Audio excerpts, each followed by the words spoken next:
अस्सलाम वालेकुम। काबिल सद एहतराम किसान भाई और मोअज़्ज़ज़ नाज़रीन, किसान टाइम से मैं हूं आपका मेज़बान नियाज़ खान खिरानी और आप देख रहे हैं अपना प्रोग्राम सफ़र मंज़िलों का।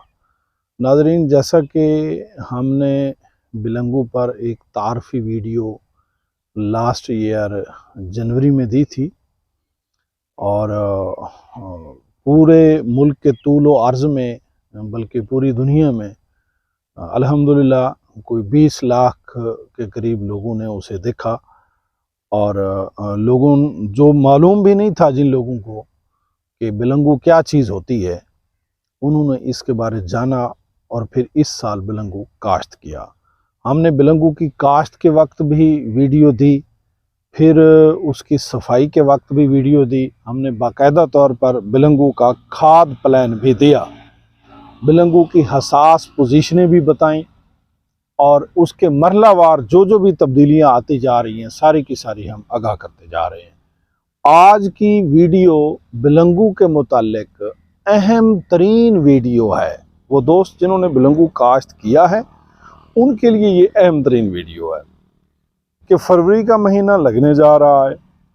फेब के महीने में बिलंगू की मुकम्मल तैयारी होनी है और फिर इसकी फेब के आखिरी हफ्ते में, मार्च के पहले हफ्ते में, मार्च के दूसरे हफ्ते में इसकी कटाई शुरू हो जाएगी और इसकी हार्वेस्टिंग का काम मुकम्मल होता जाएगा।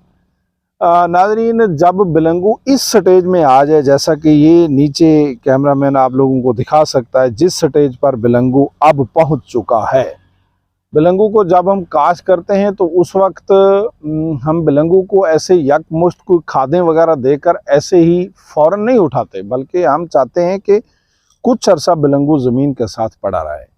लेकिन अब जब फेब का महीना है, फेब के महीने में जब आते हैं तो ये फ्लावरिंग ये आप लोगों को नज़र आ रही होगी। ये देखें जी, ये थोड़े से ब्लू कलर के साथ मिलता जुलता, ये जो है ना, ये पर्पल ब्लू कहते हैं, ये ब्लू कहते हैं। तो ये देखें कि इस तरह का इसका फूल है। ये फूल अब आ रहे हैं, इसके मुख्तलिफ जोड़ों के ऊपर फूल आ रहे हैं और नीचे तो ये यहाँ पर जो है ना इसका बीज बन भी चुका है। इस जगह पर जो है ना ये वाला इसका बीज बन चुका है। उसकी फॉर्मेशन, यानी फूल के बाद ज़ाहिरी बात है कि पहले फूल आता है और फूल के बाद जो है ना फिर वो बीज बनता है। अब जब इस स्टेज पर बिलंगू पहुँचता है तो बिलंगू का ये अहम तरीन स्टेज है। यहाँ पर हमने दो चीज़ों का ख्याल रखना होता है। एक तो इसकी वेजिटेटिव ग्रोथ जो है वो इरेगुलर ना हो जाए, ऐसे बेकाबू होकर ना बढ़ जाए, इसका तना कमज़ोर ना रह जाए, इसको फूल, ये पहले नंबर की बातें हैं कि वेजिटेटिव ग्रोथ ज़्यादा ना हो जाए, तना कमज़ोर ना रह जाए, ऐसे बेकाबू होकर ना बढ़ जाए। दूसरे नंबर पर इसको फूल आए, फूल के अंदर बीज लगे, उसका वजन हो और शाइन हो। ये चीज़ें हमारी ज़रूरत की हैं, दो चीज़ें। तो नाज़रीन, इन दो चीज़ों को बड़े एहतियात से खाद और फिर माइक्रो न्यूट्रिएंट्स का यहाँ पर ख्याल रखा जाता है। यहाँ हम अमूमी तौर पर इस तरह करते हैं कि आप एक बोरी अगर NP की यहाँ दे दें फी एकड़, ये है बहुत ज़्यादा ग़िज़ा है। अगर एक बोरी से थोड़ी सी कम भी रख लें तब भी कोई फ़र्क नहीं पड़ता है। और 5 से 10 किलो इसमें SOP फ्लड कर दें। एक बोरी NP और 5 से 10 किलो आप SOP फ्लड कर दें तो इसका फ़ायदा ये होगा कि इसका तना मजबूत करेगी SOP। और नाइट्रोफास जो फास्फोरस दे रहे हैं, आप समझते हैं कि जब भी किसी चीज़ के बीज की बनावट हो रही हो, दाना बन रहा हो, तो उस वक्त फास्फोरस की ज़रूरत होती है और साथ उसके पोटाश की भी ज़रूरत होती है। ये फास्फोरस को हम NP की शक्ल में जब देंगे तो इसकी मुनासिब ग्रोथ भी होगी और साथ साथ ही इसको जो है ना फूल भी लगेगा और फूल के बाद वही फूल बीज में भी तब्दील हो जाएगा। तो इसको जो नाइट्रोफास है बढ़ाएगी और फूल लेके आएगी और जो SOP हम देंगे वो इसके तने को मजबूत भी करेगी, फूल के अंदर बीज को लेके भी आएगी, बीज को फरबा भी करेगी, बीज का वजन भी बढ़ाएगी और बीज की शाइन भी बढ़ाएगी।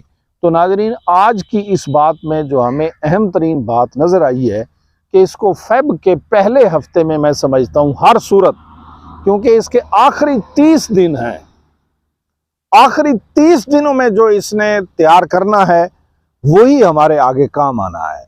अगर फेब के पहले हफ्ते में इसे ये डोज मिल जाती है तो आने वाले दिनों में ये बेहतरीन तरीके से अपना बीज बना लेगा, फूल ले लेगा, फल ले लेगा।